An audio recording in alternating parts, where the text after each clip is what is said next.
The only preacher, I think, the only accent that trumps the Southern accent is the Scottish one. When you hear a preacher preaching from Scotland, it's just I can't say that I've heard too many. Game over. I don't care what you say. You just sound really, really good.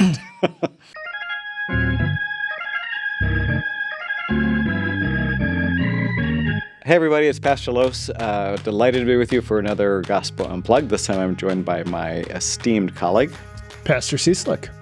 And we are in our summer series, opening up some of the really big words of our faith tradition that we might understand them more and live into them more fully. And we are in the season of hope in July. And this week's theme is Hope Surprises. And it's the text for this day, the passage for this day is from the 24th chapter of Luke, which describes, this is Easter afternoon into evening, describes the journey of two disciples home to Emmaus from Jerusalem. So Luke 24, beginning with the 13th verse. St. Luke writes, "Now on that same day, two of them were going to a village called Emmaus, about 7 miles from Jerusalem, and talking with each other about all these things that had happened. While they were talking and discussing, Jesus himself came near and went with them, but their eyes were kept from recognizing him. And he said to them, 'What are you discussing with each other while you walk along?' They stood still, looking sad. Then one of them, whose name was Cleopas, answered him, 'Are you the only stranger in Jerusalem who does not know the things that have taken place there in these days?' And he asked them, 'What things?'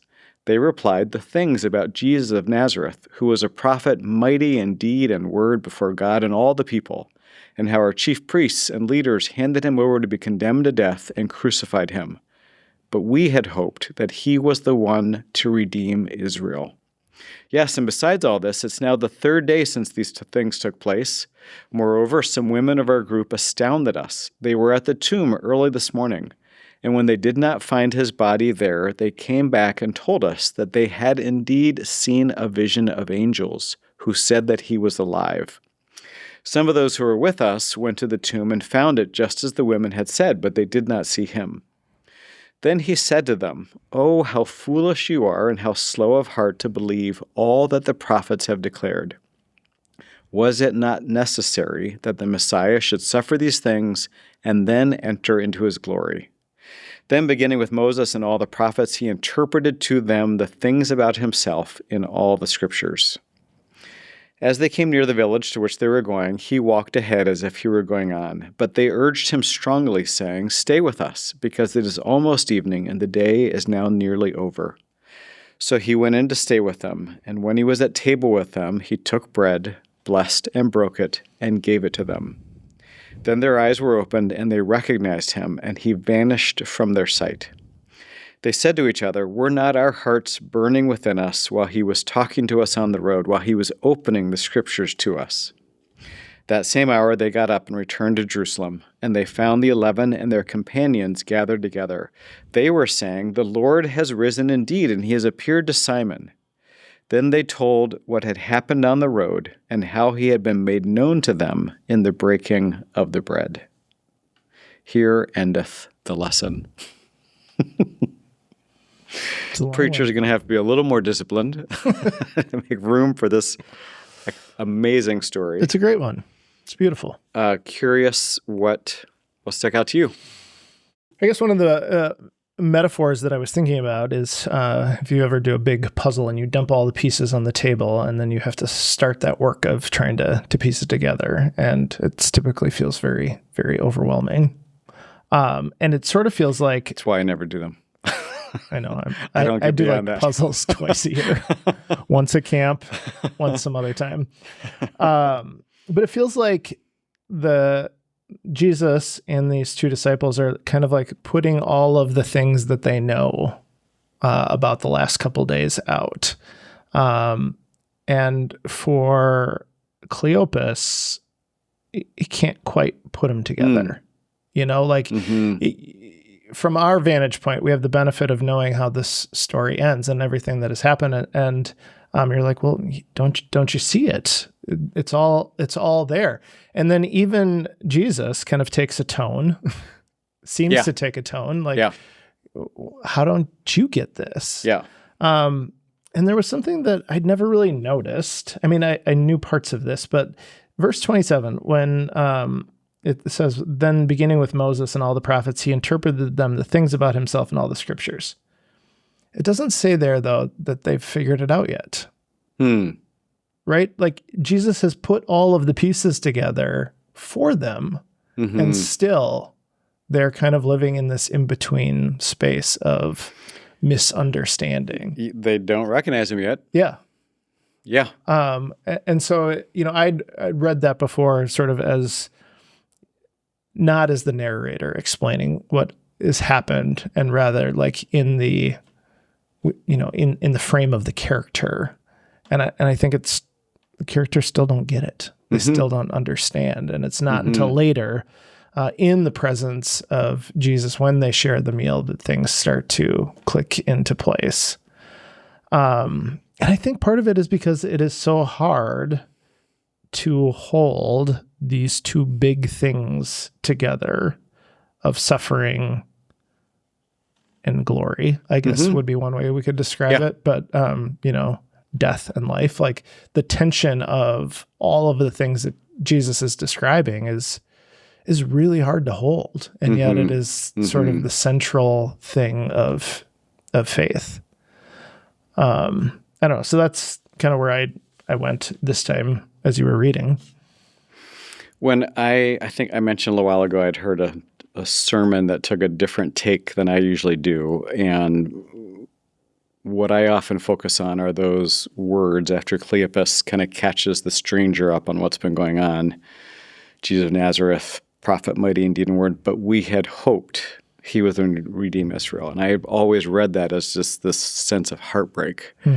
And that's what's going on with these disciples. And the sermon I heard from a really fine preacher by the name of Will Willimon did not see it as sympathetically as brokenhearted, but more wrong-headed. Like, well, of course they hoped for that because they were assuming God would come as a warrior. And how often do we hope for things that God doesn't want for us? And whether they are brokenhearted or just wrong-headed, Jesus meets them where they are. But you're right, it's not instantaneous, and it takes a little while. And I feel like this is Luke's invitation to his congregation to come to church, because the words that stand out to me also are, when he was at table, he took bread, blessed and broke it, and gave it to them.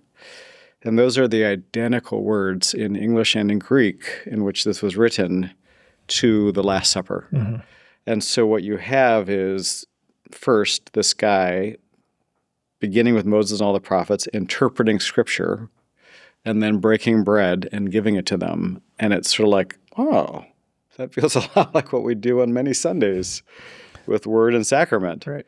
And so maybe to kind of follow your line, this is hard to hold together. How does God work through suffering? Is God present in suffering? Or even we often misinterpret what God wants for us in the world. The only way to hold that together, or the way to hold that together, is to do it in community. Get to church. Yeah. That's where you will have this, if not big R revelation, these little revelations of God is still with us. And I think those are the things that help us have hope in the midst of really difficult times. To be able to, because then I don't think hope is. I mean, hope happens we have hope in the context of things that are hard. Like hope when things are great doesn't really feel like hope. And so I think to be able to kind of hold hope in the midst of all kinds of evidence that should cause you to despair is really the surprising character of hope. And faithful hope, and hope grounded in the promises of resurrection. Hope is nearly useless, or if not nonsensical, when life is beautiful and perfect. For what could you hope? Yeah. But when things are hard, when you are down and out, then hope is what you hold on to and often are surprised by how powerful that is. Yeah. All right. It's enough for me. It's a good... I have a hunch it's enough for all of us. But just to get us on our way and keep us moving into this passage, do you have a question or two for us to think about on our way to Sunday? I mean, I appreciate your other preacher's take, but I do think there is something really like just grippingly painful about those words. We had hoped, and it almost feels to me like the hope that they had was buried. That there comes a point in life where hope just seems to have cratered, like it's in the grave, so to speak. And Jesus sort of resurrects that for these people. And so my question would be like, what hope have you buried? What hope have you left behind? And then as a kind of a follow-up, and what might Jesus be doing to bring that hope back to life? Nice. All right. Thanks, everybody, for being with us, and we will see you at church. Bye.